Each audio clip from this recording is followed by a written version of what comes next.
Every day, students use graphing calculators, which is a better computer than we used to send men to the moon in 1969. Yet they mainly use features available as early as 1852.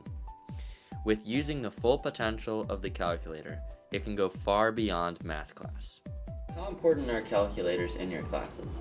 Oh, very important. A calculator is a tool for a mathematician like a hammer or a saw is to a carpenter. In situations where speed and accuracy are important, then a calculator is nice to have.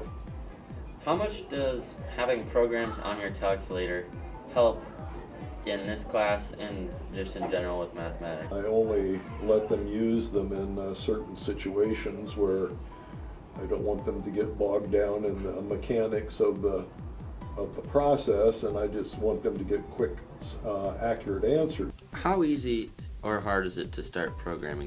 You know, I think it's not that difficult to program. Obviously, people are wired differently and gifted differently, but I mean, essentially programming is just giving the computer instructions to tell it what you want it to do. You know, if approached correctly, it's not difficult at all. You just build on that. Where can you start programming?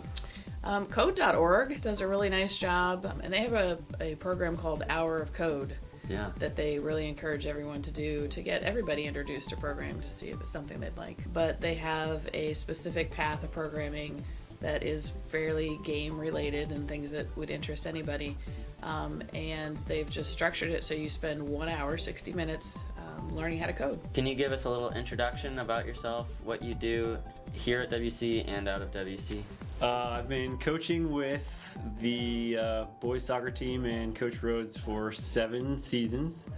I program during the day for a company in town that runs services for people who are disabled.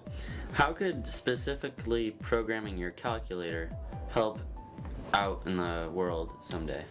Well, the basic low-level control structures are the same, right? So if, else, your loops, all of that is going to be portable into almost any programming environment that you go into. How can programming help outside of a job? You specifically work in that job, but how can you use it if you're not going into a full career with it? Well, programming is becoming a universal language pretty much, and what I mean by that is it's in every industry. So anything from sports, medicine, science, movies, everything now is like incorporating programming in some way. So even if you're not the programmer, it's extremely helpful to have a knowledge of what's going on.